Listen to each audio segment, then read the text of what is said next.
first question is, what are the biggest sources of chronic stress for teens today, both in your life and like the people you see in our school community? So probably the biggest stress, I'd say, just in general for kids our age is social media, and then just comparing ourselves to each other. Yeah. I know, like, especially we're seniors, so Common Up season is among us, we've been applying to colleges. So it is like a little stressful when you hear about kids getting, interviews to these top schools, to getting into the top schools, early action, and waiting for your acceptance's regular decision. It's also just really easy to compare yourself, like, oh, I have a low SAT, but he has a 1600, so he's gonna get in over me. Or it's just a competitive between students themselves, even like friends turn on friends, people hide information and things like that. So it's really just like a toxic time to be around in general. Luckily our school isn't that bad compared to some other schools in our area, but there are like still kids who exhibit those traits. So would you say that academic pressure is the biggest source of chronic stress in high schoolers? Not necessarily the biggest. Again, maybe that's just because I'm more academically inclined. But there's also like a lot of social pressure, just social like pressure from your parents in general. Like I know what I want to do, but I have a bunch of friends who don't know what they're going to do in the future. They don't know if they're in college or whatnot. And their parents are putting a lot of pressure on them, like, hey, you have to go to college, you have to do this, or if you're going to trade school, you have to figure that out now. And also just social media, comparing each other to yourselves and getting in drama with your friends, and just there's so much going on, especially in the digital age that we're in, that it creates a lot of issues relating to mental health and mindfulness. So our second question for you is, how can schools and communities better support students in managing chronic stress? So I feel like, again, there's not necessarily one thing that they have to do. And I feel it's more of a collaborative effort between the school and the students, because I've seen it in our school and I've seen it in a bunch of other schools that the school can be just putting out so many resources, so many ways to help, but it's up to the students to realize that they need help and to go seek out those resources. Because again, from personal experience, if you're in a really dark place, you have a really distorted worldview and thinking that there's no one out to help you, but in reality there are people who are trying to help you. And I'm so sorry, what was the question again? How can schools and communities better support students in managing chronic stress? Yeah, so I feel like the schools can really host seminars and just, little like group sessions. I know our school social worker, Miss Marsha Kelly, does a really good job in that. She has a lot of like group therapy sessions. She has, I think it's social emotional learning. I don't exactly know the name of it, but she opens that up to her class, to her students, and our guidance counselor, Miss Gabriella Stinger, also does a really good job in that. I will say that MCTS does like a really, really good job in trying to gauge how the students are feeling, and even the student council has de-stress events, and I know even you guys have done your own little activities the last few weeks. And I also feel like it's up to the students to kind of uplift themselves. They should be able to recognize when their friends are being different. They should be able to recognize and just kind of talk to people that they don't know. Like, I know there's some kids at our school that don't really have a lot of friends who are kind of alone all the time. I feel like just being a good classmate is part of just kind of reaching out to those people and just saying like, hey, how are you? You don't have to sit next to them at lunch every single day, but just, like if you see that like in a group project, they're working alone or something, just maybe like just kind of just extend a hand, like, hey, do you want to come work with us? And just if you see, like, again, this is like really cliche, but if you see something on social media, I know sometimes people post things or like, oh, I'm gonna like kill myself or something like that. Maybe just take a second look at it. Don't just swipe off your Instagram story because you think it's not real. But just kind of look through the signs. I know a lot of people they put too much onto social media sometimes. But I think it's just really important that you pay attention to what people are doing, and that kind of gauges where they are mentally. I kind of have a follow-up question. What do you think, like, we can do as peers to kind of, push students in the direction of like uplifting themselves, you know? I don't necessarily think that you have to be like, you go girl in the hallways, because that's really weird. Or just, like, you don't have to give them like uplifting messages like, oh, you're so strong, you're so resilient. Because I feel like some people, in social media, those kind of get turned into memes nowadays. Yeah. So a lot of people don't take them as seriously, which is fine. That's not another big thing. But just, it can just kind of be private. Like, you don't have to like, maybe just don't talk about it in front of like a whole group setting. Just, if you see them kind of alone and you have a few minutes, just go talk to them. Yeah. Or if you see something suspicious, like on an Instagram story or a TikTok, just send them like a little DM. Just like follow up with them. And then you can kind of just talk them through it. I feel like the biggest thing is just to listen. Because sometimes it's so easy to just, kind of talk and chirp it about your life as someone's telling you about theirs. Of course, yeah. It's not always about you sometimes. Yeah. I think some people really need to realize that. But it's just really important to just kind of listen and then understand and most importantly empathize with them. Because even if you think, they're upset about getting an A- instead of an A, that might seem ridiculous to you. Right. But to some people, that's really their whole thing. And that's obviously a very small example, but something that's small to you can be really consequential to someone else. And I feel like you really need to understand that. Yeah. Thank you. So our next question that we have for you is, how do you think social media influences self-care and mental well-being in teenagers? I feel like social media is kind of a double-edged sword nowadays. On one hand, it's kind of the obvious, right? You see a lot of kids comparing each other on social media. You see a lot of negative things. It's a really easy place to be cyberbullied. But on the other hand, I feel like social media has also really increased the awareness of these mental health issues, and it's also it's also shedding more light onto what we can do to help, and it's also another vessel that students can use to communicate with each other. Yeah. So social media is really nice because you can kind of customize it to your liking. So you can I don't know how to explain it, but you can find things that make you happy, that you enjoy. And I know a lot of friends who follow Instagram accounts that have like mindfulness quotes. I know a lot of friends who are deeply religious who really look into Bible verses. They have daily Bible verses on their phones. Yeah. I feel like the beauty of social media is, like I said, you can customize it to what you want. And if you really need a little bit of help in the moment, you can find videos, you can find just little recordings or books or seminars from licensed professionals. Yeah. Talking about how you can resolve the issue. They give you stress management advice that helps you solve through your problems. And sometimes you can even find friends through social media. I know during COVID, a lot of people use forums like Reddit, Discord, Instagram, TikTok to find new friends and find new communities to connect with. Yeah. Well, social media can also be bad. There is a lot of good that can come through it. We're gonna pivot more into like how to deal with chronic stress and like what we can do. So our next question is, how do you personally define self-care and what does it look like in your daily life? So to me, self-care is a very general term. I describe it very loosely as just things that you can do, like it's in the name, self-care. Yeah. Things that you do to take care of yourself. It doesn't even have to be after a stressful day or a long day. It can just be in, a daily, even on a good day. Right. I think it's important to practice self-care.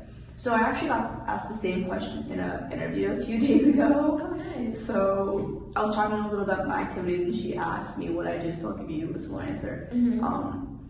So self-care is just different for me depending on the day. Sometimes, right now I'm watching One Tree Hill. It's really good. You guys should watch it. I've heard of it. But I've just kind of been watching episodes of that, and I just kind of take time out of my day to do that. Or it could be reading a book. Kenisha and I are in a book club right now. We're reading Fight Club. We've been reading for the last 4 weeks.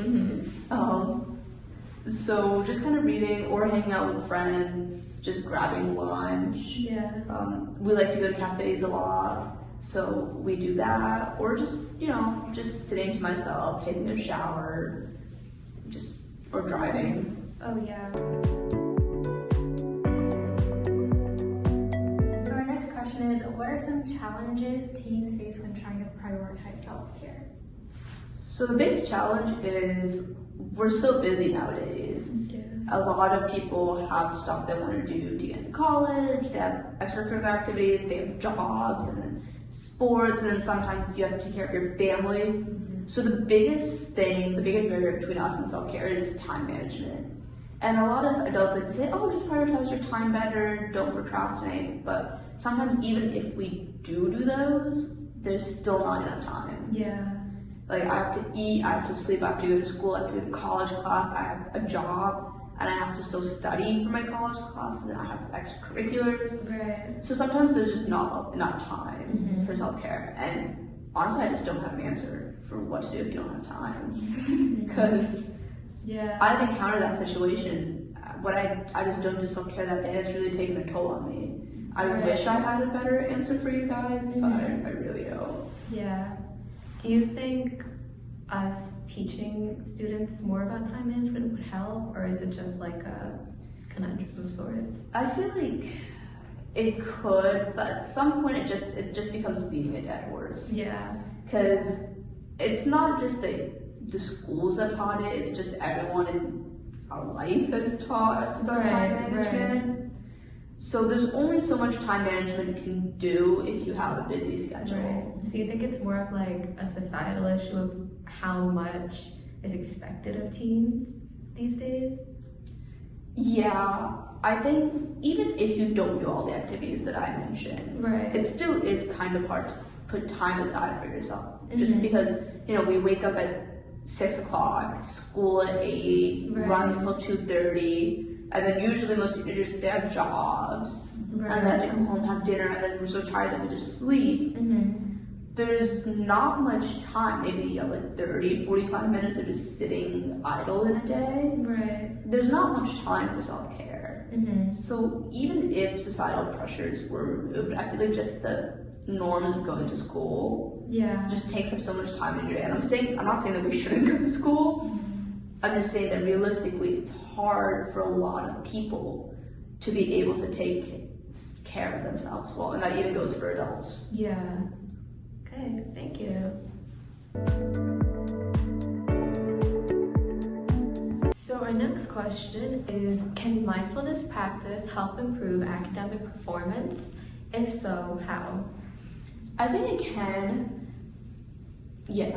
I feel like just being better aware of yourself and being aware of what you can accomplish definitely does improve academic performance a little bit. We're actually looking into this right now as my assignment too, and related to academic burnout. But just being in a good state of mind gets me ready to learn. Just if I'm, for example, like if I wake up on the right side of the bed, there's no traffic on my way to school, I eat a good breakfast, I'm more excited and ready to pay attention in my classes. Right. Whereas, when I took, for example, a chem class last semester, I was always really tired by the time the class came around. The subject matter was hard, and I found the lectures to just be a little boring at some times. So I wasn't really in the right state of mind when I took it. I walked into the class expecting it to be super hard, and I let that really cloud my point of view for that class. And I regret it because I didn't do super well. So I wonder if I had been more open-minded towards it, maybe if I paid a little bit more attention in lecture and lab, if I would have done well. But I definitely think just having a good peace of mind and just understanding yourself and being not necessarily happy but content with what you're doing at the moment can lead to better academic performance. How do you think the stigma around mental health affects teens' willingness to seek help for anxiety or depression? So we're all Indian, and in a lot of Asian cultures, it's very traditional, and they're coming around to it more, but I know even some people in my family and my friends' family, they've experienced a lot of anxiety and depression, and things like ADHD and other mental disorders, but they've gone undiagnosed for a large portion of their lives. Right. Because their parents just believed like it was generalized focused issues, that they were just upset about something. Yeah. They didn't really take them too seriously. I don't think that there's necessarily a stigma around it, in our culture at least, but more just a lack of understanding. Okay. And I think nowadays, just in general, a lot more parents and students are just coming around to the idea that, hey, these issues do exist. Right. They are a true issue and they're really disrupting our youth. We need to have a conversation about this. Right. And they're really coming around and they're actually working with each other to create a better life in the future.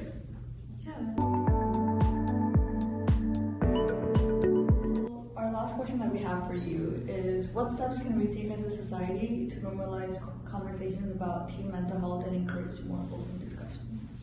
Yeah, I think the biggest thing, like I said earlier, was just being able to listen. You don't know what someone is going through. Like if I were to just look at Kenesha, I don't know what's going on in Kenesha's brain. Only Kenesha knows that.